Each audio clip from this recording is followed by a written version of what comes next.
ಅಂಗಿರಸ್ಸು, ಕೃಶಾಶ್ವ ಈ 3 ಜನರಿಗೆ ಇಬ್ಬಿಬ್ಬರು ಮಕ್ಕಳನ್ನು ಕೊಟ್ಟಿದ್ದಂತೆ. ಅಪರಾಹ ತಾರ್ಕ್ಷಸ್ಯ, ಇನ್ನು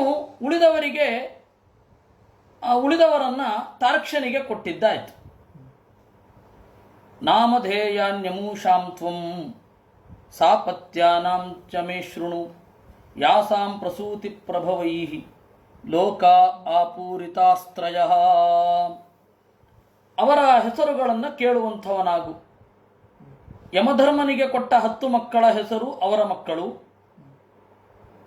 ಇನ್ನು ಕಾಶ್ಯಪರಿಗೆ ಕೊಟ್ಟ ದಕ್ಷ ಪ್ರಜಾಪತಿಯ ಹೆಣ್ಣು ಮಕ್ಕಳು, ಆ ದಕ್ಷ ಪ್ರಜಾಪತಿ 13 ಜನ ಹೆಣ್ಣು ಮಕ್ಕಳು ಮತ್ತೆ ಅವರ ಮಕ್ಕಳು ಕಾಶ್ಯಪರ ಮಕ್ಕಳು. ಇನ್ನು 27 ಜನ ಕಾಲನಿಯಾಮಕರಾಗಿ ಚಂದ್ರನ ಹೆಂಡತಿಯರಾದರು, ಅವರ ಮಕ್ಕಳು ಭೂತ, ಅಂಗಿರಹ, ಕೃಶಾಶ್ವೇಭ್ಯ. ಭೂತ, ಅಂಗಿರಸ್ಸು, ಕೃಶಾಶ್ವ ಅಂತನ್ನುವ 3 ಜನ ಋಷಿಗಳಿಗೆ ಇಬ್ಬಿಬ್ಬರನ್ನ ಕೊಟ್ಟಿದ್ದು. ತಾರ್ಕ್ಷಸ್ಯ ಚ ಅಪರಾಹ, ಉಳಿದ ಎಲ್ಲರನ್ನೂ ಕೂಡ ತಾರ್ಕ್ಷ್ಯ ಅನ್ನುವ ಋಷಿಗೆ ಕೊಟ್ಟದ್ದು. ತಾರ್ಕ್ಷ್ಯ ಅಂತ ಹೇಳಿದರೆ ಕಾಶ್ಯಪರ ತರಹನೇ ಒಬ್ಬ ಪ್ರಜಾಪತಿ, ತಾರ್ಕ್ಷ್ಯ ಪ್ರಜಾಪತಿ. ಕೆಲವರೆಲ್ಲ ಏನು ಮಾಡ್ತಾರೆ, ಕಾಶ್ಯಪನೇ ತಾರ್ಕ್ಷ್ಯ ಅಂತ ಏನೇನೋ ಹೇಳ್ತಾರೆ. ಅದು ಸರಿಯಲ್ಲ. ಹಾಗೆಲ್ಲಿಯಾದರೂ ನಿಮ್ಮ ಕಿವಿಗೆ ಬಿದ್ದಿದ್ರೆ ಕಾಶ್ಯಪ ಮತ್ತು ತಾರ್ಕ್ಷ್ಯ ಇಬ್ಬರು ಒಬ್ಬರೇ ಅಲ್ಲ. ಅದು ಭಾಗವತವನ್ನು ಸರಿಯಾಗಿ ನೋಡದೆ ಬಂದಂತಹ ಚಿಂತನೆ ಅದು. ನೋಡಿ, ಇಲ್ಲಿ ಸ್ಪಷ್ಟವಾಗಿ ಬೇರೆಯವರನ್ನ ಹೇಳಿದ್ದಾರೆ. ಕಾಶ್ಯಪಾಯ ತ್ರಯೋದಶ ತಾರ್ಕ್ಷ್ಯಸ್ಯ ಅಂತ. ಅವರ ಮಕ್ಕಳು ಮೊಮ್ಮಕ್ಕಳು ಎಲ್ಲರೂ ಕೂಡ ಇಡೀ 3 ಲೋಕವನ್ನು ತುಂಬಿದರು. ಅದರಲ್ಲಿ ಯಮಧರ್ಮನ 10 ಜನ ಮಕ್ಕಳು ಭಾನು, ಲಂಬಾ, ಕಕುಬ್, ಜಾಮಿ, ವಿಶ್ವ, ಸಾಧ್ಯ, ಮರುತ್ವತಿ, ವಸುರ್ಮುಹೂರ್ತ, ಸಂಕಲ್ಪಾ, ಧರ್ಮಪತ್ನ್ಯಾ ಸುತಾನ್ ಶೃಣು. ಭಾನು ಅಂತ ಮೊದಲನೆಯವಳು, ಲಂಬಾ ಅಂತ 2ನೇಯವಳು, ಕಕುಬ್ ಅಂತ ಹೇಳಿ 3ನೇಯವಳು, ಜಾಮಿ ಅಂತ 5ನೇಯವಳು, ವಿಶ್ವ ಅಂತ 6ನೇಯವಳು, ಸಾಧ್ಯ ಅಂತನ್ನುವವಳು 7ನೇಯವಳು, ಮರುತ್ವತಿ ಅನ್ನುವವಳು 8ನೇಯವಳು, ವಸು, ಮುಹೂರ್ತ, ಸಂಕಲ್ಪ ಕ್ರಮವಾಗಿ 8, 9, 10 ಜನ ಕಾಶ್ಯಪರ ಮಕ್ಕಳನ್ನು ಯಮಧರ್ಮನಿಗೆ ಕೊಟ್ಟರು. ಅವರ ಮಕ್ಕಳನ್ನು ಕೇಳು ಈಗ. ಭಾನೋಸ್ತು ವೇದ ಋಷಭ ಇಂದ್ರಸೇನಸ್ತತೋ ನೃಪ. ಭಾನು ಅನ್ನುವವಳಿಗೆ ವೇದ ಋಷಭ ಮತ್ತು ಇಂದ್ರಸೇನ ಅಂತ ಇಬ್ಬರು ಮಕ್ಕಳು ಋಷಿಗಳು. ವಿದ್ಯೋತ ಆಸೀಲ್ ಲಂಬಾಯ, 2ನೆಯ ಹೆಂಡತಿ ಲಂಬ ಯಮಧರ್ಮನಿಗೆ. ಅವಳಲ್ಲಿ ಹುಟ್ಟಿದ ಒಬ್ಬ ಮಗ ವಿದ್ಯೋತ ಅಂತ ಒಬ್ಬ ಋಷಿ. ತತಶ್ಚ ಸ್ತನಯಿತ್ನವಃ, ಆ ವಿದ್ಯೋತನಿಂದ ಸ್ತನಯಿತ್ನು ಮಿಂಚಿಗೆ ಅಭಿಮಾನಿ ದೇವತೆಗಳು. ಕಕುಭ ಸಂಕಟಶ್ಚಾಸೀತ್ ಕೀಕಟಸ್ತನಯೋ ಯತಃ. ಕಕುಪ್ ಅಂತ ಹೇಳಿ ಒಬ್ಬಳು ಇದ್ದಲ್ಲ, ಯಮಧರ್ಮನ ಹೆಂಡತಿ 3ನೇಯವಳು. ಅವಳಿಗೆ ಸಂಕಟ ಅಂತ ಒಬ್ಬ ಮಗ. ಆ ಸಂಕಟನ ಮಗ ಕೀಕಟ. ಭುವೋ ದುರ್ಗಾಣಿ ಜಾಮೇಯಾ ಸ್ವರ್ಗೋ ನಂದಿಸ್ತತೋ ಭವತ್. ಜಾಮಿ ಅಂತ ಹೇಳಿ ಒಬ್ಬಳು 3ನೇಯವಳು. ಭಾನು, ಲಂಬ, ಕಕುಪು 4ನೇಯವಳು ಜಾಮಿ ಅಂತನ್ನುವವಳು. ಆ ಜಾಮಿಗೆ ದುರ್ಗಾಭಿಮಾನಿ ದೇವತೆಗಳು. ದುರ್ಗಾ ಅಂದರೆ ಕೋಟೆ, ಕೊತ್ತಳ, ಪರ್ವತ, ಸಮುದ್ರ, ನದಿ, ಇವೆಲ್ಲ ದುರ್ಗಗಳು ಅಂತ ಕರೀತಾರೆ. ಒಂದು ಊರಿಗೆ ರಕ್ಷಣೆಯಾಗಿ ನಿಲ್ಲುವ ಸ್ಥಳಗಳು, ಅದನ್ನು ಏನಂತ ಕರೀತಾರೆ? ದುರ್ಗಾ. ಆ ದುರ್ಗಾ, ಅದಕ್ಕೆ ಅಭಿಮಾನಿಗಳು ಜಾಮಿ ಅನ್ನುವ ಧರ್ಮನ ಹೆಂಡತಿಯಿಂದ ಬಂದವರು. ಆ ದುರ್ಗದಿಂದ ಸ್ವರ್ಗ ಮತ್ತು ನಂದಿ ಆ ಬೆಟ್ಟವನ್ನು ಮೊದಲಾದವುಗಳನ್ನು ನೋಡ್ತಾ ಇದ್ರೆ ಮನಸ್ಸಿಗೊಂದು ಖುಷಿ ಆಗತ್ತೆ. ಹೀಗೆ ಆ ದುರ್ಗಾದಿಗಳಿಂದ ನಂದಿ ಅನ್ನುವ ಒಬ್ಬ ಮಗ ಹುಟ್ಟಿದ. ವಿಶ್ವೇ ದೇವಾಸ್ತು ವಿಶ್ವಾಯಾಮ್ ಅಪ್ರಜಾಸ್ತಾನ್ ಪ್ರಚಕ್ಷತೆ. ಇನ್ನು ಯಮಧರ್ಮನ ಹೆಂಡತಿ ವಿಶ್ವಾ ಅಂತ ಹೇಳಿ ಒಬ್ಳು, ಐದನೆಯವಳು. ಅವಳಲ್ಲಿ ಹುಟ್ಟಿದವರು ವಿಶ್ವೇ ದೇವತೆಗಳು. ಅವರಿಗೆ ಮಕ್ಕಳಿಲ್ಲ.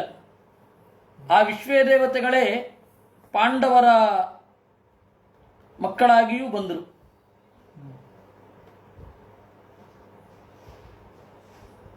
ಪ್ರತಿವಿಂಧ್ಯ ಅಂತ ಧರ್ಮರಾಜನ ಮಗ, ಸುತಸೋಮ ಅಂತ ಹೇಳಿ ಭೀಮಸೇನನ ಮಗ, ಶ್ರುತಕರ್ಮ, ಶತಾನೀಕ, ಶ್ರುತಂಜಯ ಅಂತ 5 ಜನ ಮಕ್ಕಳು. ಈ 5 ಜನ ಪಾಂಡವರ ಮಕ್ಕಳಾಗಿ ವಿಶ್ವೇ ದೇವತೆಗಳು ಬಂದರು. 5 ಜನ ಗಂಧರ್ವರ ಆವೇಶ ಇತ್ತು. ದ್ರೌಪದಿಯಲ್ಲಿ ಪಾಂಡವರಿಗೆ ಹುಟ್ಟಿದ ಮಕ್ಕಳಿಗೂ ಸಂತತಿ ಇಲ್ಲ ಅನ್ನೋದು ನಿಮಗೆ ಗೊತ್ತೇ ಇದೆ. ಬೇಗದಲ್ಲೇ ಹೋಗಿಬಿಟ್ರಲ್ಲ, ಮದುವೆ ಆಗುವ ಮುನ್ನವೇ ಹೋದರು. ಒಂದು ದೊಡ್ಡ ಸಮಸ್ಯೆ. ದ್ರೌಪದಿಯ ಮಕ್ಕಳಿಗೆ ಪಾಂಡವರು ತಮ್ಮ ಪ್ರೀತಿಯನ್ನೇ ತೋರಿಸಲಿಲ್ಲ. ನೋಡಿ, ಅಭಿಮನ್ಯುವಿಗೆ ಮದುವೆ ಮಾಡಿದ್ರು. ಅಭಿಮನ್ಯು ಮತ್ತೆ ಅರ್ಜುನನಿಂದ ದ್ರೌಪದಿಯಲ್ಲಿ ಹುಟ್ಟಿದ ಮಗ ಸಮಾನ ವಯಸ್ಕರು. ಅಭಿಮನ್ಯುವಿಗೆ ಮದುವೆ ಮಾಡಿದ್ರು.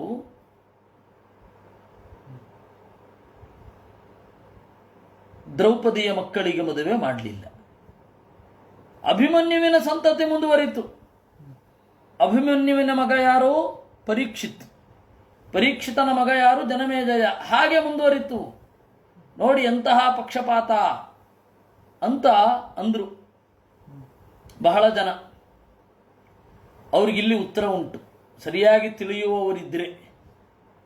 ನೋಡಿ, ಅವರು ಮೂಲ ರೂಪದಲ್ಲಿಯೂ ಅಪ್ರಜರು, ಅವತಾರ ರೂಪದಲ್ಲಿಯೂ ಅವರಿಗೆ ಮಕ್ಕಳಿಲ್ಲ. ಮತ್ತೆ ಅವತ್ತು ಯಾರಿಗೆ ಗುಣ ಹೆಚ್ಚಿದೆಯೋ ಅವರ ಮೇಲೆ ಪ್ರೀತಿ, ಬೇರೆ ಅಲ್ಲ. ಅದನ್ನು ಹಾಗೆ ಅರ್ಥ ಮಾಡ್ಕೊಳ್ಬೇಕು, ಬೇರೆ ರೀತಿ ಅಲ್ಲ. ಅದಕ್ಕೆ ಅಪ್ರಜಾನಸ್ತಾನ್ ಪ್ರಚಕ್ಷತೆ. ವಿಶ್ವೇ ದೇವತೆಗಳಿಗೆ ಮಕ್ಕಳಿರಲಿಲ್ಲ. ಸಾಧ್ಯ ಗಣಾಸ್ತು ಸಾಧ್ಯಾಯಾಮ್. ಇನ್ನು 6ನೆಯವಳು ಸಾಧ್ಯ ಅಂತ, ಯಮಧರ್ಮರಾಜನ ಹೆಂಡತಿ.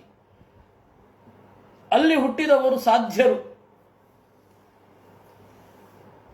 ಆ ಸಾಧ್ಯರಿಂದ ಒಬ್ಬ ಮಗ ಹುಟ್ಟಿದ, ಅರ್ಥಸಿದ್ಧಿ ಅಂತ. ಮರುತ್ವಾಂಶ್ಚ ಜಯಂತಶ್ಚ ಮರುತ್ವತ್ಯಾಂ ಬಭೂವತುಹು. ಮರುತ್ವತಿ ಅಂತ ಹೇಳಿ ಒಬ್ಳು ಯಮಧರ್ಮರಾಜನ ಹೆಂಡತಿ, 6ನೆಯವಳು.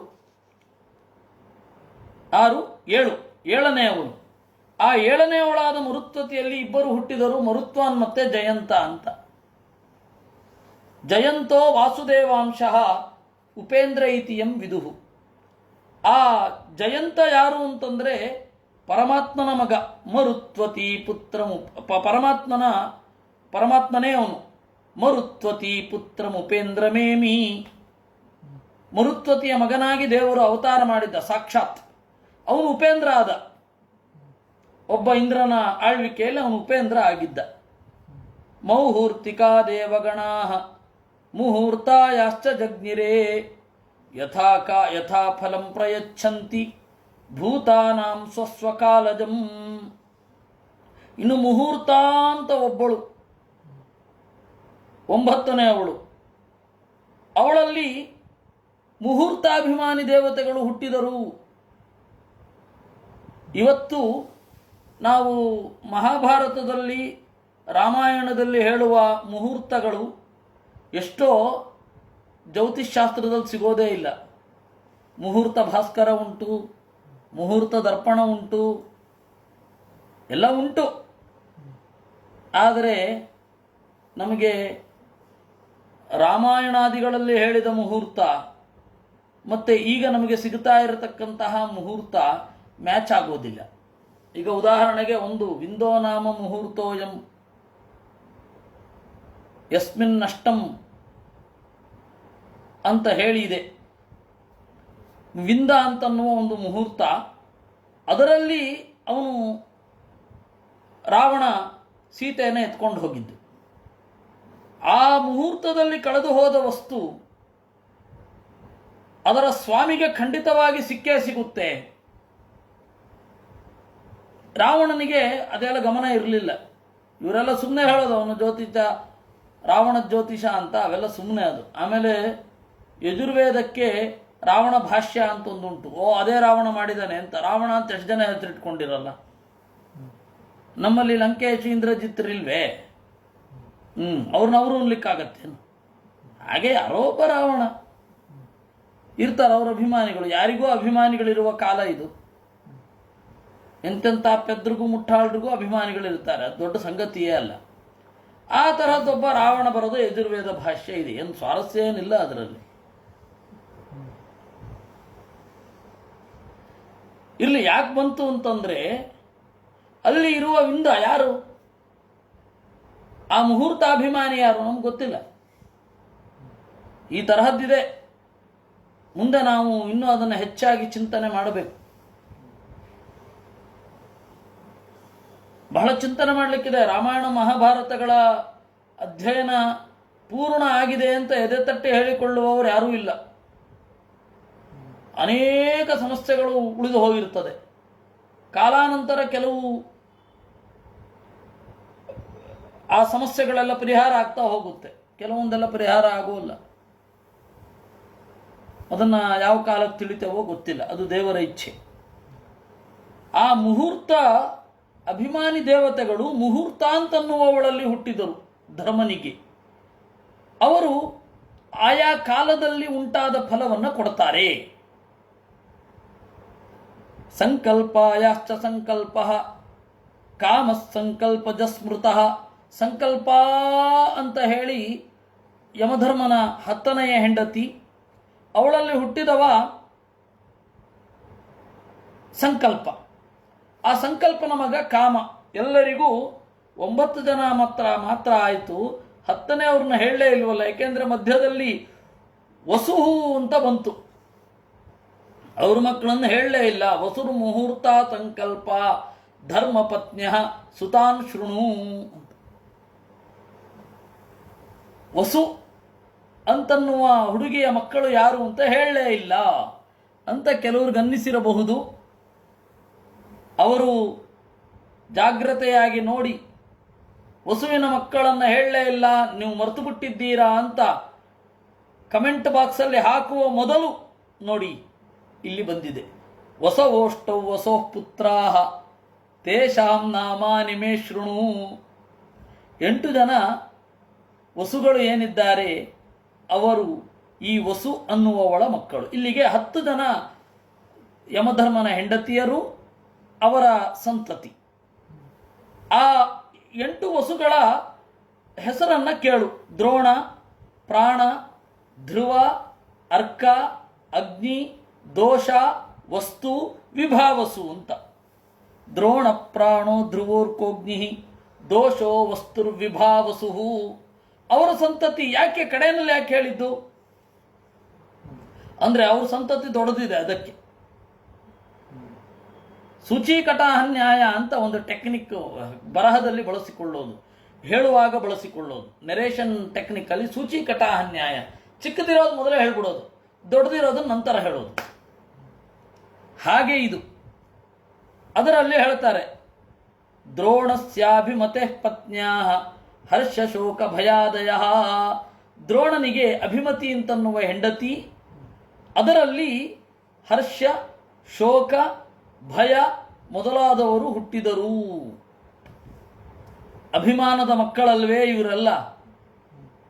ಹರ್ಷ, ಸಂತೋಷ, ಶೋಕ, ಭಯ ಇವುಗಳೆಲ್ಲ ಹುಟ್ಟುತ್ತವೆ. ಪ್ರಾಣಸ್ಯೋರ್ಜಸ್ವತಿ ಭಾರ್ಯ ಸಹ ಆಯು ಪುರೋಜವಃ. ಎರಡನೇವನು ದ್ರೋಣ. ದ್ರೋಣ ಆದ್ಮೇಲೆ ಪ್ರಾಣ ಎರಡನೇವನು. ಆ ಪ್ರಾಣನ ಮಕ್ಕಳು ಪ್ರಾಣನ ಹೆಂಡತಿ ಊರ್ಜಸ್ವತಿ ಅಂತ ಹೇಳಿ. ಊರ್ಜ ಅಂದ್ರೆ ಬಲ. ಪ್ರಾಣನ ಮಗಳು, ಪ್ರಾಣನ ಹೆಂಡತಿ ಊರ್ಜಸ್ವತಿ. ಅವರಿಗೆ 3 ಜನ ಮಕ್ಕಳು, ಸಹಃ, ಆಯುಹು, ಪರೋಜವಹ ಅಂತ. ಅವರು ಧ್ರುವಸ್ಯ ಭಾರ್ಯಾ ಧರಣಿ ತ್ವಸೂತ ವಿವಿಧ ಪುರಃ. ಧ್ರುವನ ಹೆಂಡತಿ ಏನಿದ್ದಾಳೆ ಅವಳು ಧರಣಿ ಅಂತ, ಭೂಮಿ. ಅಂದರೆ ಈ ಭೂಮಿ ಅಲ್ಲ, ಅವಾಂತರ ಭೂಮಿ ಅಭಿಮಾನಿಗಳು ಬೇಕಾಷ್ಟು ಜನ ಇದ್ದಾರೆ ಆ ಹೆಸರಿನವರು. ಮತ್ತೆ ಬೇಕಾಷ್ಟು ಜನ ಇದ್ದಾರೆ. ಇಲ್ಲಿ ಹೇಳಿದವರೇ ಹೆಂಡತಿ ಮಾತ್ರ ಅಲ್ಲ. ನೋಡಿ, ನಮ್ಮ ದಿಲೀಪ್ ಅವರು ಪ್ರಶ್ನೆ ಕೇಳಿದ್ದಾರೆ, ಧರ್ಮನ ಹೆಂಡತಿ ಮೂರ್ತಿ ಎಲ್ಲಿ ಬರ್ತಾಳೆ ಅಂತ. ಅಲ್ಲಿ ಮೂರ್ತಿ ಇವರಿಂದ ಬೇರೆ. ಶ್ಯಾಮಲಾ ಅಂತ ಒಬ್ಬಳಿದ್ದಾಳೆ, ಅವಳು ಎಲ್ಲರನ್ನೂ ಇಲ್ಲಿ ಹೇಳಲಿಲ್ಲ. ಈ ಕಾಲಕ್ಕೆ ಯಾರು ಪ್ರಜಾವೃದ್ಧಿಯಲ್ಲಿ ಸಹಕಾರ ನೀಡಿದ್ರೋ ಅವ್ರನ್ನ ಹೇಳ್ತಾ ಇದ್ದಾರೆ. ಎಲ್ಲ ಹೆಂಡತಿಯರನ್ನು ಇಲ್ಲೇನು ಹೇಳ್ತಾ ಇಲ್ಲ. ಅವಳೊಬ್ಬಳಿದ್ದಾಳೆ, ಅವಳು ಬೇರೆ. ಈ ಧ್ರುವನ ಹೆಂಡತಿ ಧರಣಿ. ಆ ಧರಣಿ, ಧ್ರುವ ಅಂದ್ರೆ ನಮ್ಮ ಈ ಭಕ್ತ ಧ್ರುವ ಅಲ್ಲ, ಇವನು ವಸುಗಳಲ್ಲಿ ಒಬ್ಬ ಧ್ರುವ. ಆ ಧ್ರುವನ ಹೆಂಡತಿ ಏನಿದ್ದಾಳೆ ಧರಣಿ ಅಂತ, ಅವಳು ಅವಾಂತರ ಭೂಮಿಗೆ ಅಭಿಮಾನಿನಿ. ಅವಳ ಮಕ್ಕಳು ಯಾರು ಅಂತಂದ್ರೆ ಪುರಃ, ಪಟ್ಟಣಕ್ಕೆ ಅಭಿಮಾನಿಗಳು. ಯಾವುದು ಪ್ರಾಚೀನವಾದ ಪಟ್ಟಣ? ಕಾಶಿ ಮೊದಲಾದವುಗಳು. ಅದಕ್ಕೆ ಪ್ರತ್ಯೇಕ ದೇವತೆಗಳು ಇರ್ತಾರೆ. ಬೆಂಗಳೂರಿಗೆ ಬೆಂಗಳೂರಮ್ಮ ಇದ್ದಾಳಂತೆ, ಇನ್ನು ಕಾಶಿ ಇರಲ್ವೇ? ಲಂಕೆಗೆ ಲಂಕಿಣಿ ಇರಲಿಲ್ವಾ? ಹಾಗೆ ಆ ತರಹ ಪಟ್ಟಣಕ್ಕೆ ಅಭಿಮಾನಿನಿ ದೇವತೆಗಳು ಬಹಳ ಜನ ಇದ್ದಾರೆ. ಅಲ್ಲ, ಇಲ್ಲಿ ಈಗ ಊಹಿಸಿರ್ತಾರೆ, ಅದು ಬೆಂಗಳೂರಿಗೆ ಒಬ್ಳು ಬೆಂಗಳೂರಮ್ಮ ಅಂತ ಯಾರಾದರೂ ಇದ್ರೆ ಅದು ಊಹೆ ಆಗಿರಬಹುದು, ಸತ್ಯವೂ ಆಗಿರ್ಬೋದು, ನಮಗೆ ಗೊತ್ತಿಲ್ಲ. ಪಟ್ಟಣಕ್ಕೆ ಅಭಿಮಾನಿನಿ ದೇವತೆಗಳಿದ್ದಾರೆ ಅಷ್ಟೇ. ನಿಮಗೆ ಜಾಮಿತಾ ದೋಷ ಪರಿಹಾರಾಯ ಒಂದು ಸಂಗತಿ ಹೇಳಬೇಕು. ಯಾರೋ ಒಬ್ಬರು ನಮ್ಮ ಗುರುಗಳ ಒಂದು ಕನ್ಕ್ಲೂಷನ್ ಅನ್ನ ಪ್ರಶ್ನಿಸಿ, ನಾರಾಯಣ ಪಂಡಿತಾಚಾರ್ಯರು ಎಲ್ಲ ಇತಿಹಾಸವನ್ನು ಹೇಳಿದ್ದಾರೆ ಅಂತ ಅನ್ಕೊಳ್ಬಾರದು, ಅವ್ರದ್ದು ಪ್ರಶ್ನೆ. ಯಾಕೆ ಅಂದರೆ ಮಧ್ವಾಚಾರ್ಯರು ಮಧ್ಯ ಕರ್ನಾಟಕಕ್ಕಾಗಲಿ, ಬಳ್ಳಾರಿ, ಹೊಸಪೇಟೆ, ಆಮೇಲೆ ಗುಲ್ಬರ್ಗ, ಬೀದರ್, ಬಿಜಾಪುರ, ಬೆಂಗಳೂರು ಈ ಥರ ಬಂದಕ್ಕೆ ವರ್ಣನೆ ಮಾಡಿಲ್ಲ. ಅದರಿಂದಾಗಿ ನಾರಾಯಣ ಪಂಡಿತಾಚಾರ್ಯರ ಇತಿಹಾಸ ಪೂರ್ಣ ಅಲ್ಲ ಅಂತ ಇವ್ರಿಗೇನ್ರಿ ಹೇಳಬೇಕು? ನಗಬೇಕಾ ಅಳಬೇಕಾ ಗೊತ್ತಾಗಲ್ಲ. ಅಯ್ಯೋ, ಇಂಥವ್ರಿಗೆ ಉತ್ತರ ಕೊಡಬೇಕಲ್ಲ ಅಂತ ತಲೆ ಚಚ್ಕೋಬೇಕಾ?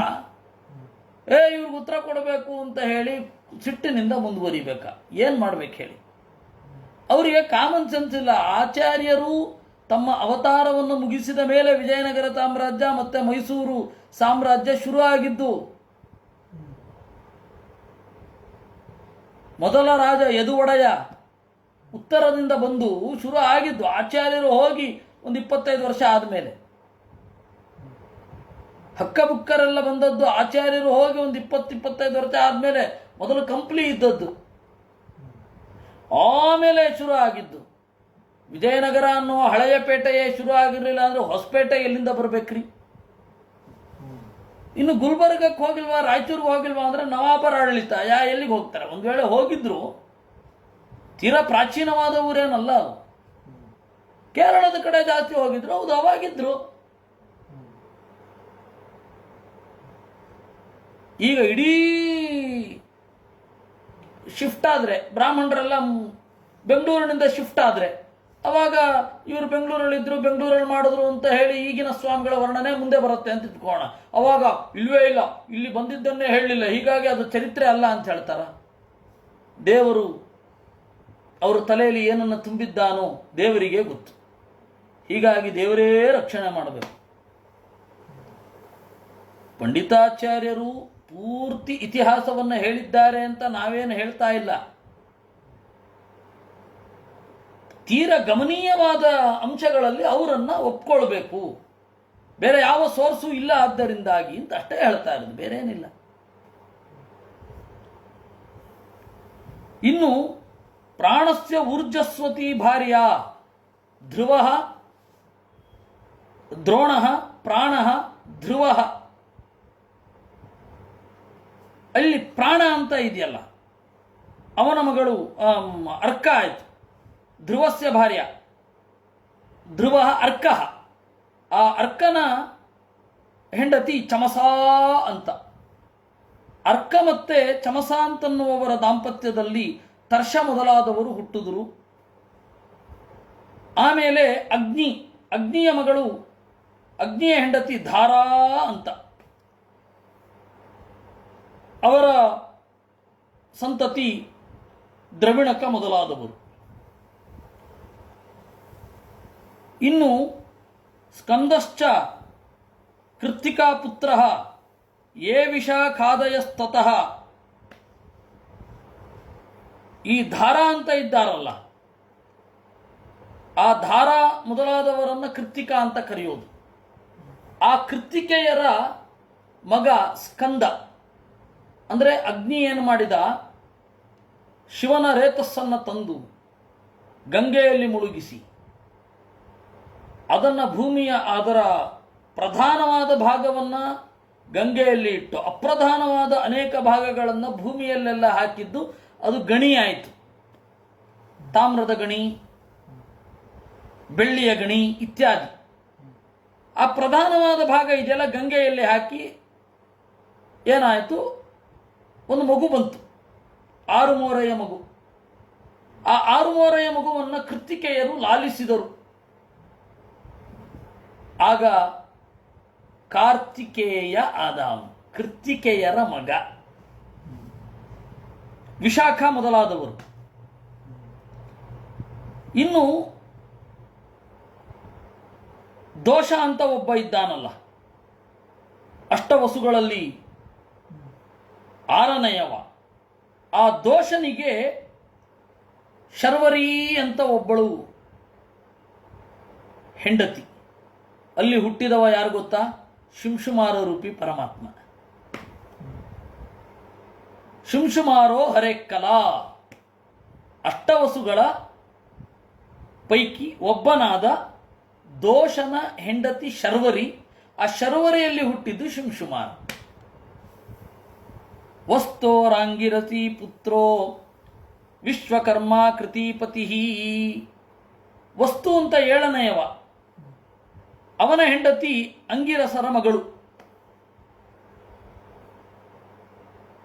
ಅಲ್ಲಿ ಹುಟ್ಟಿದವ ವಿಶ್ವಕರ್ಮ, ಕೃತಿಪತಿ, ಜಾಣರಲ್ಲಿ ಅಗ್ರಗಣ್ಯ.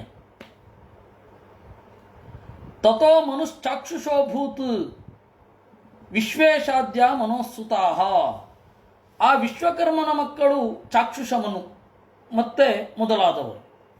ಆ ಮನುವಿನ ಮಕ್ಕಳು ಅವಾಗ ಚಾಕ್ಷುಷ ಮೊದಲಾದವರು. ಈ ಮನು ಮತ್ತೆ ಮನುವಿನ ಮಕ್ಕಳ ವಿಸ್ತಾರವಾದ ಚಿಂತನೆ 8ನೆಯ ಸ್ಕಂಧದಲ್ಲಿ ಬರುತ್ತೆ.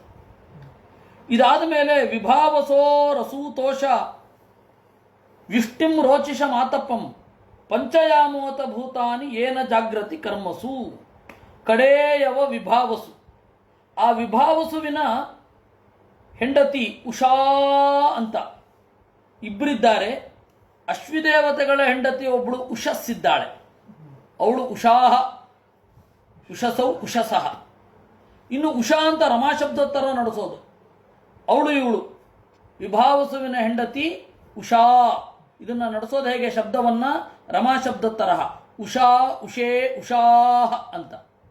ಆ ಉಷಾ ವ್ಯುಷ್ಟಿ, ರೋಚಿಷ್, ಆತಪ, ಪಂಚಯಾಮ, ಈ 4 ಜನ ಮಕ್ಕಳನ್ನು ಪಡೆದಳು. ಏನ ಜಾಗೃತಿ ಕರ್ಮಸು. ಇದರಿಂದ ಕರ್ಮದಲ್ಲಿ ಜಾಗೃತಿ ಇತ್ಯಾದಿಗಳೆಲ್ಲ ಇರುತ್ತೆ. ಇಲ್ಲಿಗೆ ಯಮಧರ್ಮನ ಹೆಂಡಿರು, ಆ ಯಮಧರ್ಮನ ಹೆಂಡಿರಲ್ಲಿ ಯಮಧರ್ಮನಿಗೆ ಹುಟ್ಟಿದ ಮಕ್ಕಳ ಮಕ್ಕಳು. ಇಷ್ಟ ಆಯಿತು. ಇನ್ನು ಮತ್ತೆ ವಾಪಸ್ ಬನ್ನಿ. ಕಾಶ್ಯಪನ ಇದು ದಕ್ಷ ಪ್ರಜಾಪತಿಯ ಮಕ್ಕಳು ಭೂತ ಅಂತ ಹೇಳಿ ಒಬ್ಬನಿಗೆ ಕೊಟ್ಟರು. ಭೂತಸ್ಯ ಭಾರ್ಯ ಭೂತಾಯ ರುದ್ರ ಏಕಾದಶ ಸ್ಮೃತಾ. ಭೂತನಿಗೆ 2 ಕೊಟ್ಟಿದ್ದು. ಭೂತಾಂಗಿರ ಕೃಶಾಶ್ವೇಭ್ಯ ದ್ವೇ ದ್ವೇ ತಾರ್ಕ್ಷಸ್ಯ ಚ ಅಪರಾಹ. ಆ ಭೂತ ಅನ್ನುವ ಒಬ್ಬ ಋಷಿಗೆ ದಕ್ಷ ಪ್ರಜಾಪತಿಯ ಮಗಳು ಭೂತ ಅನ್ನುವವಳು ಅವಳನ್ನು ಕೊಟ್ಟರು. ಅಲ್ಲಿ ಹುಟ್ಟಿದವರು ರುದ್ರರು, ಏಕಾದಶ ರುದ್ರರು. ಸುರೂಪಾಸೂತ ಭೂತಸ್ಯ ಭಾರ್ಯಾ ರುದ್ರಾಂಶ್ಚ ಕೋಟಿಶಃ. ಇನ್ನೊಬ್ಳು ಸುರೂಪ ಅಂತ. ಆ ಸುರೂಪ ಅಂತನ್ನುವವಳು ಇನ್ನೊಬ್ಬಳು ಬೇಕಾಷ್ಟು ಜನ ಮಕ್ಕಳನ್ನು ಪಡೆದು, ಭೂತ ಮೊದಲಾದವುಗಳನ್ನು ಪಡೆದು. ಆ 11 ಜನ ರುದ್ರರ ಬಗ್ಗೆ ಹೇಳ್ತಾ ಇದ್ದಾರೆ. 11 ಜನ ರುದ್ರರಲ್ಲಿ ಎಲ್ಲರೂ ಸದಾಶಿವ ಅಲ್ಲ, ನೆನಪಿಟ್ಕೊಳ್ಳಿ. 11 ಜನ ರುದ್ರರು ಬೇರೆ ಇದ್ದಾರೆ. 11 ರುದ್ರನಿಗೆ ಹೆಸರೂ ಇದೆ. ರೈವತೋಜೋ ಭವೋ ಭೀಮೋ ವಾಮೌಗ್ರೋ ವೃಷಾಕಪಿ ಅಜೈಕಪಾದಹಿರ್ಬುಧ್ಯ ಬಹುರೂಪೋ ಮಹಾನಿತಿ. ರೈವತ ಮೊದಲನೆಯವ, ಓಜ ಎರಡನೆಯವ, ಭವ ಅಂತ ಒಬ್ಬ ರುದ್ರ ಮೂರನೆಯವನು, ಭೀಮ ಅಂತ ಒಬ್ಬ ರುದ್ರ. ಭೀಮ ಅಂತ ಹೇಳಿ ರುದ್ರನಿಗೂ ಹೆಸರಿದೆ. ಈ ಭೀಮನ ಅಮಾವಾಸ್ಯೆ ಅಂತ ಮಾಡ್ತಾರಲ್ಲ, ಅಲ್ಲಿ ಸಲ್ಲಿಸುವ ಪೂಜೆ ರುದ್ರನಿಗೆ ಭೀಮ. ವಾಮ ಅಂತ ಹೇಳಿ ಒಬ್ಬ ರುದ್ರ ಇದ್ದಾನೆ, ಉಗ್ರ ಅಂತ ಒಬ್ಬ ರುದ್ರ, ವೃಷಾಕಪಿ ಅಂತ ಒಬ್ಬ ರುದ್ರ, ಅಜೈಕಪಾತ್, ಅಹಿರ್ಬುಧ್ಯ, ಬಹುರೂಪ, ಮಹಾನ್ ಅಂತ. ಆಮೇಲೆ ಭೂತ ಅನ್ನುವ ಋಷಿಯ ಎರಡನೆಯ ಹೆಂಡತಿ ಸುರೂಪ ಅಂತ ಹೇಳಿ, ಅವಳ ಹೆಸರು ಸುರೂಪ. ಆದರೆ ಹೆತ್ತ ಮಕ್ಕಳು ಎಂಥವ್ರು ಅಂದರೆ ರುದ್ರಾಂಶ್ಚ ಪಾರ್ಷದಾಂಶ್ಚಾನ್ಯಾನ್ ಘೋರಾನ್ ಪ್ರೇತ ವಿನಾಯಕಾನ್. ವಿನಾಯಕ ಅಂತಂದ್ರೆ ಗಣಪತಿ ಒಬ್ಬನೇ ಅಲ್ಲ, ಗಜಮುಖ ಗಣಪತಿ ಒಬ್ಬನೇ ಅಲ್ಲ, ಬೇಕಾಷ್ಟು ಜನ ವಿನಾಯಕರಿದ್ದಾರೆ. ಅವರೆಲ್ಲರನ್ನ ಅವಳು ಹೆತ್ತಳು. ಘೋರರಾದ ಪ್ರೇತಗಳನ್ನ, ವಿನಾಯಕರನ್ನ ಹೆತ್ತಳು. ಪ್ರಜಾಪತೇರಂಗಿರಸಃ ಸ್ವಧಾ ಪತ್ನಿ ಪಿತೃನಥ ಅಥರ್ವಾಂಗಿರತಂ ವೇದಂ ಪುತ್ರತ್ವೇ ಚಾಕರೋತ್ಸತಿ. ಇನ್ನು ಪ್ರಜಾಪತೇ ಅಂಗಿರತಃ, ಪ್ರಜಾಪತಿಗೆ ಅಂಗಿರತನ ಹೆಂಡತಿ ಸ್ವಧಾ ಅಂತ ಒಬ್ಬಳನ್ನು ಕೊಟ್ಟಿದ್ದು. ಅವಳು ಪಿತೃದೇವತೆಗಳನ್ನು ಹೆತ್ತಳು, ಸ್ವಧಾ. ಅದರಿಂದಾಗಿ ನಾವು ಪಿತೃಭ್ಯ ಸ್ವಧಾ ಅಂತನ್ನೋದು. ಅಗ್ನಿಯ ಹೆಂಡತಿಯೂ ಒಬ್ಬಳು ಸ್ವಧಾ ಇದ್ದಾಳೆ, ಇಲ್ಲಿಯೂ ಒಬ್ಬಳು ಸ್ವಧಾ ಇದ್ದಾಳೆ. ಇನ್ನು ಅಥರ್ವಾಂಗಿರತಂ ವೇದಂ ಪುತ್ರತ್ವೇ ಚಾಕರೋತ್ಸತಿ. ಆ ಅಥರ್ವಾಂಗಿರಸ್ ಅಂತ ಹೇಳಿ ಒಬ್ಬ ಋಷಿ ಇದ್ದಾನಲ್ಲ, ಅವನು ಕಂಡುಹಿಡಿದ ವೇದ ಅಥರ್ವ ವೇದ. ಆ ಅಥರ್ವ ವೇದದ ಅಭಿಮಾನಿ ಅಥರ್ವಾಂಗಿರಸ್ ಅಂತಾನೇ ಹೆಸರು. ಆ ವೇದಾಭಿಮಾನಿನಿಯನ್ನೇ ಮಗನಾಗಿ ಪಡೆದ್ಲಂತೆ. ಕೃಶಾಶ್ವೋರ್ಚಿಷಿ ಭಾರ್ಯಾಯಾಮ್ ಧೂಮಕೇತು ಮಜೀಜನತ್. ಕೃಶಾಶ್ವ ಅಂತ ಹೇಳಿ ಕಡೆಯವ, ಭೂತ ಅಂಗಿರ ಕೃಶಾಶ್ವೇಭ್ಯ. ಆ ಕೃಶಾಶ್ವ ಅನ್ನುವ ಅರ್ಚಿ ಅನ್ನುವ ಭಾರ್ಯ ಹೆಂಡತಿಯಲ್ಲಿ ಧೂಮಕೇತುವನ್ನ ಹೆತ್ತ. ಧಿಷಣಾಯಾಂ ವೇದಶಿರ ದೇವಲಂ ವಯುನಂ ಮುನಿಂ. ಆ ಧೂಮಕೇತುವಿಗೆ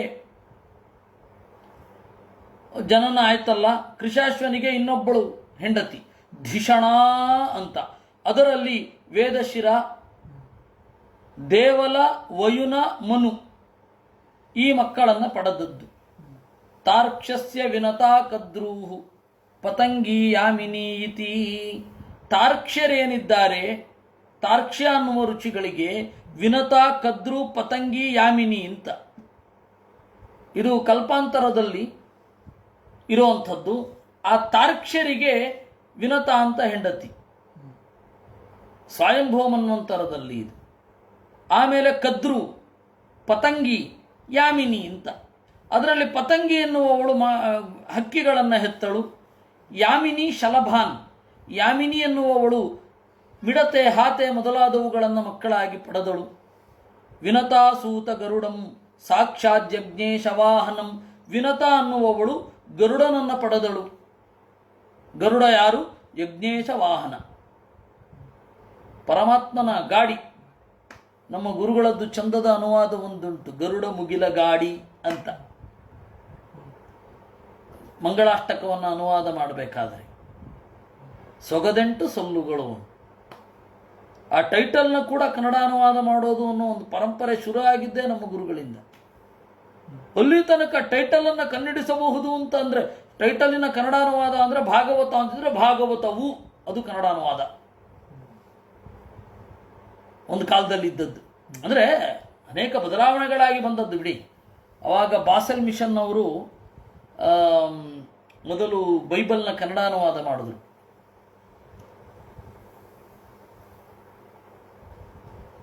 ಸತ್ಯವೇದವು ಅಂತ ಒಂದು ಬೈಬಲ್ನ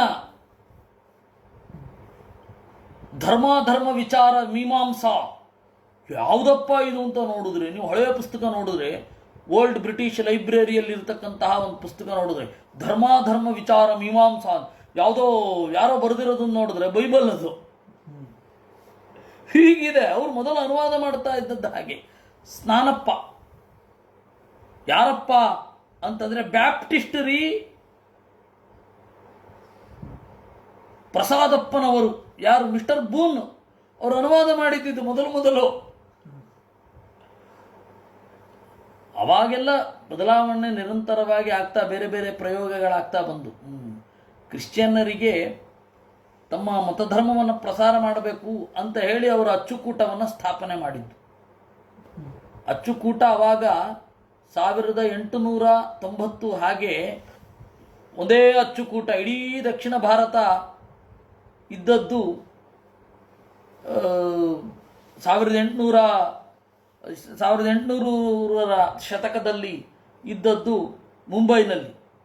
TR ಕೃಷ್ಣಾಚಾರ್ಯರು ಪಾಪ ಇಲ್ಲಿಂದ ಕುಂಭಕೋಣದಿಂದ ಟ್ರೈನಲ್ಲಿ ಹೊರಡೋದು. ಅವರು ಮೊದಲು ಪ್ರಿಂಟ್ ಮಾಡಿದ್ದು ಸರ್ವಮೂಲಗಳನ್ನು, ಆಮೇಲೆ ಮಹಾಭಾರತ ರಾಮಾಯಣ ಎಲ್ಲ ಮೊದಲು ಪ್ರಿಂಟ್ ಮಾಡಿದ್ದಿದ್ದು ಅವರು, TR ಕೃಷ್ಣಾಚಾರ್ಯರು. ಅದೇ ನಾನು ಹೇಳ್ತಾ ಇರ್ತೇನೆ ಆಗಾಗ, ಅವರಿಗೆ ಬಹಿಷ್ಕಾರ ಹಾಕ್ಬಿಟ್ರು ಮೊದಲು ಮಠದವರೆಲ್ಲ. ಸರ್ವಮೂಲ ಪ್ರಿಂಟ್ ಮಾಡ್ತೀರಾ ನೀವು, ಬಹಿಷ್ಕಾರ, ಮೈಲಿಗೆ ಆಯಿತು ಸರ್ವಮೂಲ, ಬಹಿಷ್ಕಾರ ಹಾಕ್ಬಿಟ್ರು. ಪಾಪ ಆಸ್ತಿ ಮಾರಿ ಅವರು ಸರ್ವಮೂಲ ಎಲ್ಲ ಪ್ರಿಂಟ್ ಮಾಡಿದ್ರು. ಇವತ್ತು ಅದೂ ಒಂದು ಕೆಲಸ ಅಂತ ಮಠಗಳಿಗೆ. ಅತ್ಯಂತ ಸಾಂಪ್ರದಾಯಿಕರು ಸಿಗುವ ಮೊದಲನ್ನು ಅವರು ಬಹಿಷ್ಕಾರ ಮಾಡೋದೆ, ಆಮೇಲೆ ಅದನ್ನು ಅಪ್ಕೊಂಡ್ಬಿಡ್ತಾರೆ, ಅನನ್ಯವಾಗಿ ಅಪ್ಕೊಂಡ್ಬಿಡ್ತಾರೆ. ಪಾಪ ಮಹಾನುಭಾವರು ಇವತ್ತು ತಂಪತ್ತಿನಲ್ಲಿ ನಾವು ನೆನಪಿಸ್ಬೇಕು, ಅಷ್ಟು ಕೆಲಸ ಮಾಡಿದ್ದಾರೆ ಅವರು. TR ಕೃಷ್ಣಾಚಾರ್ಯರು ಮತ್ತು ವ್ಯಾಸಾಚಾರ್ಯರು ಅಂತ ಅಣ್ಣ ತಮ್ಮಂದರು. ಅವರು ಟ್ರೈನಲ್ಲಿ ಹೋಗೋದು, 1 ತಿಂಗಳು ಮುಂಬೈನಲ್ಲಿ ಇದ್ದು ಎಲ್ಲ ಪ್ರೂಫ್ ನೋಡಿ ಬರೋದು. ಆಮೇಲೆ ನಿರ್ಣಯ ಸಾಗರ ಪ್ರೆಸ್ ಮುಂಬೈನಲ್ಲೇ, ಆ ನಿರ್ಣಯ ಸಾಗರ ಪ್ರೆಸ್ಸಿನಿಂದ ಪ್ರಿಂಟ್ ಆಗ್ತಾ ಇದ್ದದ್ದು 1910, 1912, 1925ನೇ ಇಸ್ವಿಯಲ್ಲೆಲ್ಲ ನಿರ್ಣಯ ಸಾಗರ ಪ್ರೆಸ್. ನಮ್ಮ ಮುತ್ತಾತ ಲಕ್ಷ್ಮೀ ಪ್ರಸನ್ನ ತೀರ್ಥರು ಮೊಟ್ಟ ಮೊದಲು ರಾಯರ ಸ್ತೋತ್ರವನ್ನು ಪ್ರಿಂಟ್ ಮಾಡಿದ್ದವರು. ಅವರು ಮುಂಬೈಗೆ ಹೋಗಿ ಪ್ರಿಂಟ್ ಮಾಡಿಸಿದ್ರಂತ. ನನಗೆ ನಗು ಬರ್ತಾ ಇತ್ತು, ಇದು ಎಂಥದ್ದು ಒಂದು ಇಲ್ಲಿ ಹಿಂಗಂದ್ರೆ ತಾಕು ಪ್ರಿಂಟ್ ಆಗ್ಬಿಡುತ್ತೆ. ಅವಾಗ ಎಲ್ಲಿಗೋ ಹೋಗಿ, ಎಲ್ಲೋ ಇಳಿದು, ಎಲ್ಲೋ ಹೋಗಿ. ಮೊದಲು ಅಪರ ಪುಸ್ತಕಗಳಿರಲಿಲ್ಲ, ಅಪರ ನೋಟ್ಸ್ ಎಲ್ಲ ತಯಾರು ಮಾಡಿ ಒದ್ದಾಡಿದ್ದು ಎಲ್ಲ ನಾವು ನೋಡಿದ್ದೇವೆ, ಅಂದರೆ ಕೇಳಿದ್ದೇವೆ ಅಂತ ಅರ್ಥ. ಅದರಿಂದಾಗಿ ಕಷ್ಟ.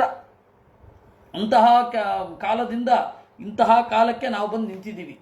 ಅಂದರೆ ಹಿಂದಿನವರು ಎಲ್ಲ ಎಷ್ಟು ಕಷ್ಟಪಟ್ಟಿದ್ದಾರೆ, ಸಣ್ಣದು ಬಹಳ ಕಷ್ಟಪಟ್ಟಿದ್ದಾರೆ. ನಮಗಿವತ್ತು ಮಾತನಾಡೋದು ಬಹಳ ಸುಲಭ.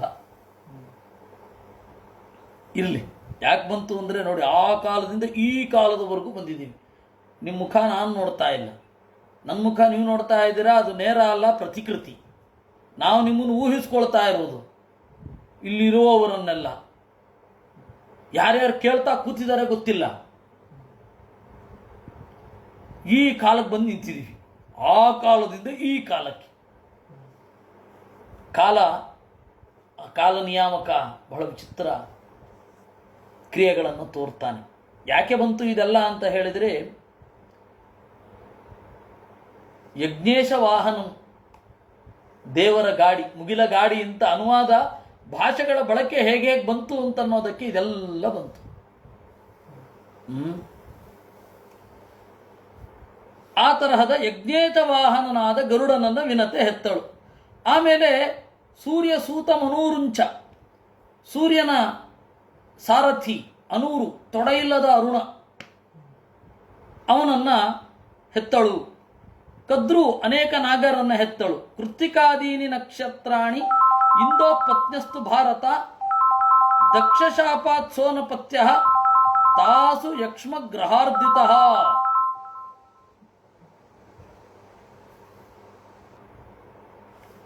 ಕೃತ್ತಿಕಾದೀನಿ ನಕ್ಷತ್ರಾಣಿ, ಇನ್ನು 60 ಜನ ಮಕ್ಕಳಲ್ಲಿ ಮ್ಯಾಕ್ಸಿಮಮ್ ಮಕ್ಕಳನ್ನು ಕೊಟ್ಟಿದ್ದು ಚಂದ್ರನಿಗೆ. ಎಷ್ಟು ಜನ? 27 ಜನರನ್ನ. ಅವರೆಲ್ಲ ಕಾಲಾಭಿಮಾನಿ ದೇವತೆಗಳು. ಕೃತ್ತಿಕಾ, ರೋಹಿಣಿ, ಭರಣಿ, ಇವೆಲ್ಲ ನಾವೇನು 27 ನಕ್ಷತ್ರಗಳನ್ನು ನಾವು ಚಿಂತನೆ ಮಾಡ್ತೇವೆ, ಆ ನಕ್ಷತ್ರಾಭಿಮಾನಿ ಸ್ತ್ರೀಯರು ಚಂದ್ರನನ್ನು ಮದುವೆ ಆಗಿದ್ರು. ಈ 27 ಜನಕ್ಕೆ ಏನು ಸಂತತಿ? ಏನು ಸಂತತಿ ಇಲ್ಲ ಅಂದ್ರು. ದಕ್ಷಶಾಪಾತ್ ಸೋನಪತ್ಯ, ದಕ್ಷನ ಶಾಪದಿಂದ, ಅದೇ ದಕ್ಷನದ್ದೇ ಶಾಪದಿಂದ ಚಂದ್ರ ಇಂದು ಅನಪತ್ಯ. ಯಾಕೆ ಅನಪತ್ಯ ಅಂದರೆ, ಮಕ್ಕಳಿಲ್ಲ. ಯಾಕೆ ಅಂತಂದರೆ ಕ್ಷಯರೋಗ ಬಡಿತು. ಕ್ಷಯರೋಗ ಯಾಕೆ ಬಡಿತು ಅಂತ ಹೇಳಿದರೆ, ಈ ಎಲ್ಲ 26 ಜನ ಹೆಣ್ಣು ಮಕ್ಕಳು ಸೀದಾ ಹೋಗಿ ಅಪ್ಪನಿಗೆ ದೂರು ಕೊಟ್ಟರು. ನೀವು 27 ಜನ ಹೆಣ್ಣು ಮಕ್ಕಳನ್ನು ಕೊಟ್ಟಿದ್ದೀರಾ ಚಂದ್ರನಿಗೆ, ಯಾವಾಗಲೂ ರೋಹಿಣಿಯಲ್ಲೇ ಆಸಕ್ತನಾಗಿರ್ತಾನೆ, ನಮ್ಮ ಮೇಲೆ ಪ್ರೀತಿಯೇ ಇಲ್ಲ, ಅದಕ್ಕೆ ನಿನಗೆ ಕ್ಷಯ ಬರಲಿ ಅಂತ ಶಾಪ ಕೊಟ್ಬಿಟ್ಟ. ನಮಗೆ ತೋರುತ್ತೆ ಇವತ್ತು. ಪುನಃ ಪ್ರಸಾದ್ಯತಂ ಸೋಮಃ ಕಲಾಲೇಭೆ ಕ್ಷಯೇಧಿತಾ. ಆಗ ದಕ್ಷ ಪ್ರಜಾಪತಿಯನ್ನ ಚೆನ್ನಾಗಿ ಸಂತೈಸಿ ಸಮಾಧಾನ ಮಾಡಿ, ಚಂದ್ರ ನನಗೆ ಕಲೆಗಳು ಬೇಕು ಅಂತಂದಾಗ, ಆಯಿತು ಬೇರೆ ಬೇರೆ ದೇವತೆಗಳಿಂದ ಪಡಿ ಅಂತ ಹೇಳಿದರಂತೆ. ಹೀಗಾಗಿ ಚಂದ್ರನಲ್ಲಿ ಕಾಣುವ ಕಲೆಗಳು ಬೇರೆ ಬೇರೆ ದೇವತೆಗಳು, ಅಂದರೆ ಪೃಥ್ವಿಯ ಅಭಿಮಾನಿ, ಜಲಾಭಿಮಾನಿ, ಅಂತರಿಕ್ಷಾಭಿಮಾನಿ, ಲೋಕಾಭಿಮಾನಿ, ಕರ್ಮಾಭಿಮಾನಿ, ನಾಮಾಭಿಮಾನಿ, ಈ ಎಲ್ಲ ದೇವತೆಗಳು ತಮ್ಮ ತಮ್ಮ ಭಾಗದಿಂದ ತುಂಬುವುದು. ಕಲಾ ಅಂದರೆ ಭಾಗ, ಸಕಲ ಅಂದರೆ ಗೊತ್ತಾಯ್ತಲ್ಲ, ಎಲ್ಲ ಭಾಗಗಳಿಂದ ಕೂಡಿದವ ಸಕಲ. ಕಲಾ ಅಂದರೆ 16 ಭಾಗ. ನೀವು ಪ್ರಾಚೀನ ಭಾರತದಲ್ಲಿ ಒಂದು ನಾಣ್ಯ ನಡೀತಾ ಇತ್ತು, 16 ಆಣೆಗೆ 1 ರೂಪಾಯಿ ಅಂತ. ಯಾಕೆ 16 ಆಣೆ ಅಂತಂದ್ರೆ, ಅವರಿಗೆ ನಾಣ್ಯದ ಗುಂಡಗಿನ ಆಕಾರ ಚಂದ್ರನ ತರಹ ಕಂಡಿತ್ತು. 16 ಆಣೆ ಅಲ್ವೇ 1 ರೂಪಾಯಿ ಅಂದ್ರೆ, ಅದಕ್ಕಾಗಿ 16 ಆಣೆ ಅಂತ. 16 ಕಲೆಗಳು ಚಂದ್ರ, 16 ಕಲೆಗಳು ಪೂರ್ಣ ಆದರೆ ಪೂರ್ಣ ಚಂದ್ರ. ಹಾಗೆ 1 ರೂಪಾಯಿಗೆ 16 ಭಾಗ ಇರಬೇಕು ಅಂತ. ಆಮೇಲೆ ಬದಲಾವಣೆ ಆಯಿತು. ಆಣೆ, ಕಾಸು ಇವೆಲ್ಲ ಆಗಿ ಈಗ 1 ರೂಪಾಯಿ ಅಂತಂದ್ರೆ 100 ಪೈಸೆ ಅಂತಾಗಿ ಹೋಗಿದೆ. 1 ರೂಪಾಯಿ ಅಂದ್ರೆ 100 ಪೈಸೆ. ಇವಾಗಿನ ಲೆಕ್ಕ ಹಾಗೆ ಬದಲಾವಣೆ ಆಗಿದೆ. ತಥಾಚ ಕೃತ್ತಿಕಾದಿ ಪುನಃ ಪ್ರಸಾದ್ಯ ತಂ ಸೋಮಃ ಕಲಾಲೇಭೆ ಕ್ಷಯೇಧಿತಾ. ಈ ಚಂದ್ರನಿಗೂ ಕಲೆಗಳಿಗೂ ಕಲಾಭಿಮಾನಿ ದೇವತೆಗಳಿಗೂ ಇರತಕ್ಕಂತಹ ಸಂಬಂಧವನ್ನು ಬಹಳ ಸೊಗಸಾಗಿ ಬೇರೆ ಬೇರೆ ಗ್ರಂಥಗಳಲ್ಲಿ, ಉಪನಿಷತ್ತು ಮೊದಲಾದವುಗಳಲ್ಲಿ ಹೇಳಿದ್ದಾರೆ. ವಿಶೇಷತಃ ಷಟ್ಪ್ರಶ್ನದಲ್ಲಿ, ಆಮೇಲೆ ತೈತ್ತಿರಿಯಾದಿ ಬ್ರಾಹ್ಮಣಗಳಲ್ಲಿ ನಿರೂಪಣೆ ಮಾಡಿದ್ದಾರೆ. ಶೃಣು ನಾಮಾನಿ ಲೋಕಾನಾಂ ಮಾತॄಣಾಂ ಚಂಕರಾಣಿ ಚ ಅಥ ಕಾಶ್ಯಪ ಪತ್ನೀನಾಂ ಯತ್ ಪ್ರಸೂತಮಿದಂ ಜಗತ್ ಶೃಣು ನಾಮಾನಿ ಲೋಕಾನಾಂ. ಇನ್ನು ಇಡೀ ಜಗತ್ತಿಗೆ ತಾಯಂದಿರು ಈ ಕಶ್ಯಪನಿಗೆ ಕೊಟ್ಟ 13 ಜನ ಹೆಣ್ಣು ಮಕ್ಕಳು, ಅವರ ನಾಮಗಳನ್ನು ಕೇಳು. ಅವರೆಲ್ಲ ಕಾಶ್ಯಪನ ಹೆಂಡಿರು. ಯತ್ಪ್ರಸೂತಮಿದಂ ಜಗತ್, ಅವರಿಂದಲ್ವಾ ಹುಟ್ಟಿದ್ದು. ಈ ಮಾತೃ ಶಂಕರಾಣಿಚ, ಸುಖವನ್ನು ಉಂಟು ಮಾಡುವ ಕಾಶ್ಯಪರ ಪತ್ನಿಯರ ಹೆಸರನ್ನು ಕೇಳು. ಇವರ ಹೆಸರನ್ನು ಕೇಳಿದ್ರೆ ಸುಖ, ನೆಮ್ಮದಿ, ಶಾಂತಿ ಮೊದಲಾದವುಗಳೆಲ್ಲ ಸಿಗತ್ತೆ. ಯಾರು? ಅದಿತಿರ್ದಿತಿರ್ಧನು ಕಾಷ್ಠ ಅರಿಷ್ಟ ಸುರಸ ಇಳ ಮುನಿಕ್ರೋಧ ವಚ ತಾಮ್ರ ಸುರಭಿಸ್ಸರಮಾತಿಮಿಹಿ. 13 ಜನ: ಅದಿತಿ, ದಿತಿ, ಧನು, ಕಾಷ್ಠ, ಅರಿಷ್ಟ, ಸುರಸ, ಇಳ, ಮುನಿ, ಕ್ರೋಧವಶ, ತಾಮ್ರ, ಸುರಭಿ, ಸರಮ, ತಿಮಿ ಅಂತ ಈ ಕಡೆಯಿಂದ ಹೇಳ್ಕೊಂಡು ಬರ್ತಾರೆ. ತಿಮಿ ಅಂತ ಒಬ್ಳು ಇದ್ದಾಳಲ್ಲ, 13ನೇವಳು. ತಿಮೇರ್ಯಾದೋ ಗಣ ಆಸನ್. ತಿಮಿಯ ಮಕ್ಕಳೇ ತಿಮಿಗಳು, ಅಂದರೆ ಅನೇಕ ಜಲಚರ ಪ್ರಾಣಿ.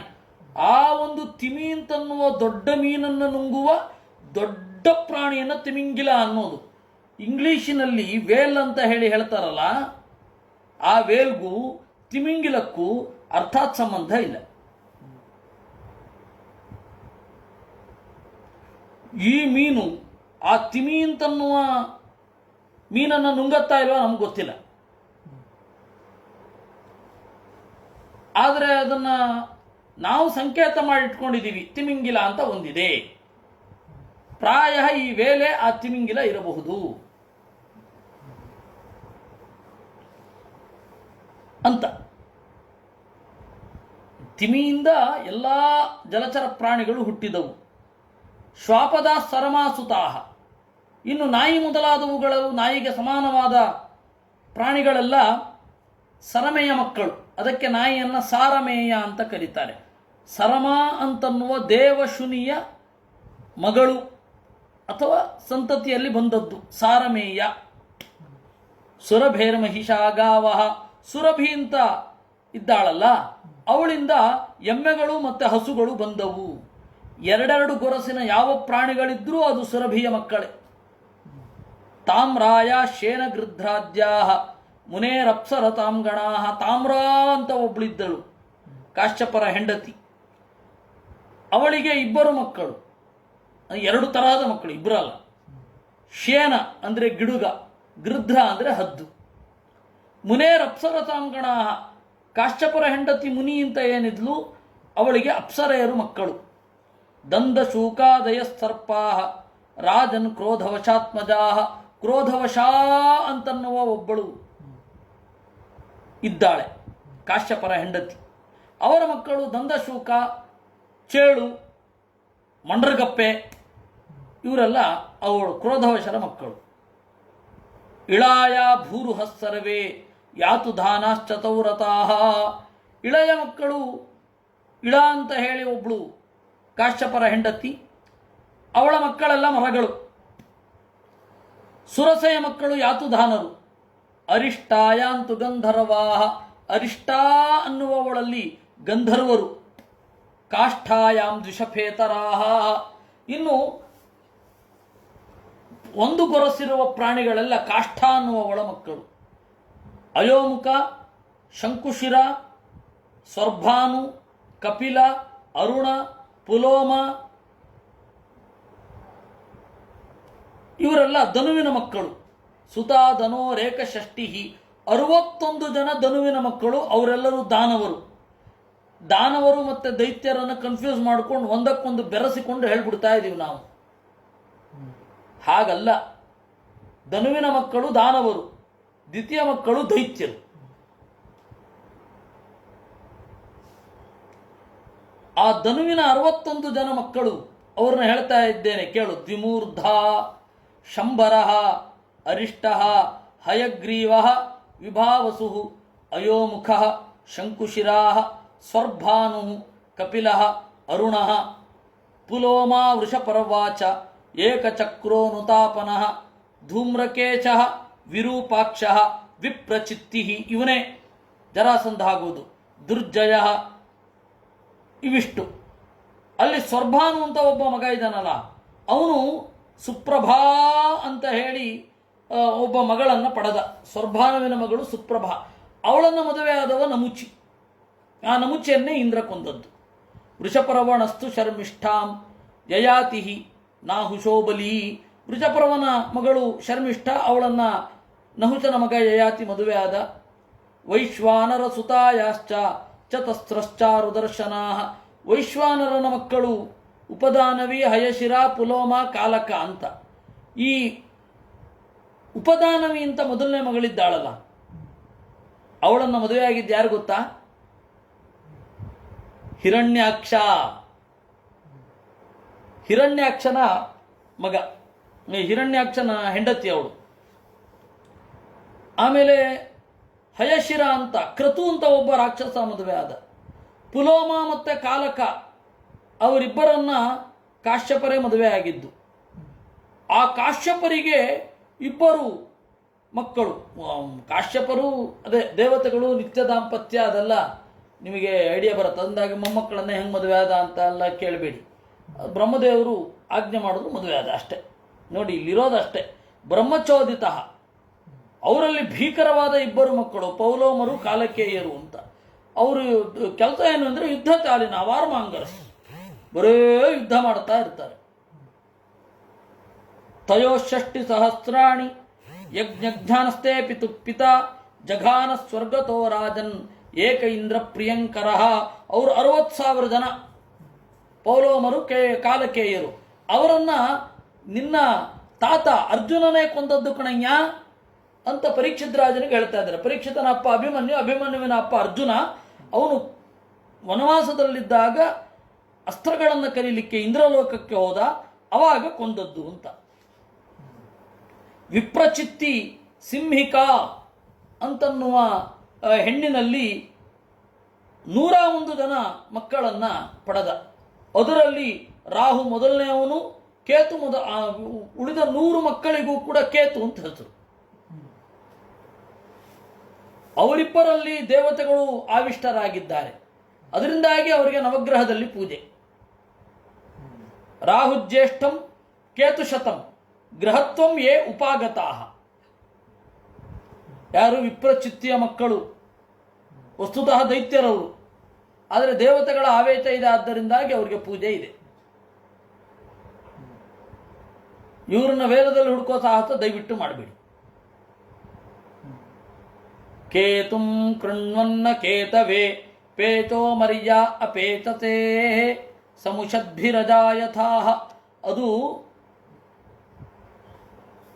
ನೀತಿಯನ್ನು ಹೇಳುವಂತಹ ಶ್ಲೋಕ. ಅಕೇತವೇ, ಜ್ಞಾನವಿಲ್ಲದವನಿಗೆ, ಕೇತುಂ ಕೃಣ್ವನ್, ಜ್ಞಾನವನ್ನು ನೀಡುತ್ತಾ, ಸಂಪತ್ತಿರದವನಿಗೆ ಸಂಪತ್ತನ್ನು ನೀಡುತ್ತಾ ಜೀವನವನ್ನು ಕಳಿಬೇಕು ಅಂತ. ಅದು ಮುಂದಿನ, ಅದು ಇಡೀ ನೀತಿ ಸೂಕ್ತ. ಅದು ಅದರಲ್ಲಿ ಕೇತು ಅಂತ ಒಂದು ಬಂದ್ಬಿಟ್ಟಿದೆ, ಮುಗಿದಾಯ್ತು. ಕೇತುವಿಗೆ ತಗೊಂಡೋಗಿ ಜೋಡಿಸ್ಬಿಟ್ಟಿದ್ದಾರೆ. ಅಲ್ಲ, ಕೇತುವನ್ನು ನಾನು ವಾಚ್ಯ ಅಲ್ಲ ಅಂತ ಹೇಳ್ತಾ ಇಲ್ಲ, ಅದೇ ನೀತಿ. ಅದರಿಂದಾಗಿ ಪೌರಾಣಿಕವಾದ ಮಂತ್ರದಿಂದ, ವೇದವ್ಯಾಸರು ಹೇಳಿದ ಪೌರಾಣಿಕ ಮಂತ್ರದಿಂದ ಕೇತುವನ್ನು ಹೋಮಿಸಿ, ಏನು ತೊಂದರೆ ಇಲ್ಲ. ಆದರೆ ಈ ವೇದ ಮಂತ್ರಕ್ಕೆ ಅವರು ಪ್ರತಿಪಾದ್ಯ ಅಲ್ಲ. ಶನ್ನಸ್ಕರಶ್ಚಪತು ಸೂರ್ಯ ಶಂವಾತೋ ವಾತ್ವರಪ ಅಪಸ್ತ್ರಿಧ. ಅದು ಆ ಮಂತ್ರ ಶನಿಯನ್ನು ಹೇಳ್ತಾ ಇಲ್ಲ. ನಮ್ಮ ಶ್ರೀನಿಧಿ ಅವರು ಜೈನ್ ಕಾಲೇಜಿನಲ್ಲಿ ಅಧ್ಯಾಪಕರಾಗಿರುವವರು ಒಮ್ಮೆ ಬಂದು ಈ ವೇದ ಮಂತ್ರಗಳಿಗೆಲ್ಲ ನೀವು ಗ್ರಹಗಳನ್ನು ಹೇಳುವ ವೇದ ಮಂತ್ರಗಳಿಗೆಲ್ಲ ಅರ್ಥ ಹೇಳಬೇಕು. ನಾನು ಅವ್ರಿಗೆ ಹೇಳಿದೆ, ನೋಡಿ ಇರೋದು ಹೀಗೆ ಅಂತ. ಅದಕ್ಕೆ ಅವ್ರು ಇಲ್ಲ ನಾನು ಏನಿದೆಯೋ ಅದನ್ನು ಪ್ರಾಮಾಣಿಕವಾಗಿ ನಾನು ಕಲಿತೇನೆ ಅಂತಂದರು. ಅವರು ಆ ವೇದ ಮಂತ್ರದ ಅರ್ಥವನ್ನು ತಿಳಿದುಕೊಂಡು ಹೋದರು. 9 ಗ್ರಹಗಳಿಗೆ. ಸೂರ್ಯ ಚಂದ್ರ ಅವರ ಸ್ತೋತ್ರ ಹೌದು, ಬೃಹಸ್ಪತಿಯ ಸ್ತೋತ್ರ. ಅಲ್ಲಿ ಬೃಹಸ್ಪತಿ ಅಂದರೆ ಮುಖ್ಯ ಪ್ರಾಣ. ಬೃಹತ್ಯಾಪತಿ ಬೃಹಸ್ಪತಿ ಅಂತ ಉಪನಿಷತ್ತಿನಲ್ಲೆಲ್ಲ ಹೇಳೋದು. ಇರಲಿ, ಯಾಕೆ ಬಂತು ಅಂದರೆ, ಗ್ರಹತ್ವ ಯಾಕೆ ಬಂದದ್ದು ಅಂದರೆ ಅಲ್ಲಿ ದೇವತೆಗಳ ಪ್ರವೇಶದಿಂದ, ಅದು 8ನೇ ಸ್ಕಂದದಲ್ಲಿ ಗೊತ್ತಾಗುತ್ತೆ. ಅಥಾತ ಶ್ರೂಯತಾಂ ವಂಚಃ ಯದಿತೇರನು ಪೂರ್ವಚಃ ಅದಿತಿಯ ವಂಚ ಯತ್ರ ನಾರಾಯಣೋ ದೇವಃ ಸ್ವಾಂಶೇನಾವಾತರದ್ವಿಭುಃ. ಅದಿತಿಯ ಮಕ್ಕಳು 12 ಜನ. ವಿವಸ್ವಾನ್ ಮೊದಲನೆಯವನು, ಅರ್ಯಮ ಎರಡನೆಯವನು, ಪೂಷಾ ಮೂರನೆಯ ಆದಿತ್ಯ, ತ್ವಷ್ಟ ನಾಲ್ಕನೆಯವ, ಸವಿತಾ ಐದನೆಯವ, ಭಗಃ ಆರನೆಯವ, ಧಾತ 7, ವಿಧಾತ 8, ವರುಣ 9, ಮಿತ್ರ 10, ಶಕ್ರ 11, ಅವನೇ ಇಂದ್ರ. ಶಕ್ರ ಅಂದರೆ ಉರುಕ್ರಮ 12ನೆಯವನು ಅಂದರೆ ನಾರಾಯಣ. ಉರುಕ್ರಮ ಅಂದರೆ ವಾಮನ, ತ್ರಿವಿಕ್ರಮನಾಗಿದ್ದು. ಈ 12 ಜನ ಆದಿತ್ಯರು. ಈ 12 ದ್ವಾದಶಾದಿತ್ಯರು ಅಂತ ಹೇಳಿದ್ರೆ ಅದಿತಿಯ ಮಕ್ಕಳು 12 ಜನ ಅಂತವೇ ವಿನಃ 12 ಜನ ಸೂರ್ಯನ ಮಕ್ಕಳಲ್ಲ. ಇದು ನಾನು 39ರಿಂದ 44ನೇ ಶ್ಲೋಕದ ತನಕ ಇದೆ. ಅದನ್ನು ನಾಳೆಯೇ ಮಾಡ್ತೇನೆ. ಸುಮ್ಮನೆ ಗಡಿಬಿಡಿ ಬೇಡ ಅಲ್ವಾ. ಕೃಷ್ಣಾರ್ಪಣಮಸ್ತು. ಅನೇನ ಭಾವಿ ಯತ್ ಪುಣ್ಯಂ ತದಾಪ್ನೋತು ಪಿತಾ ಮಮ.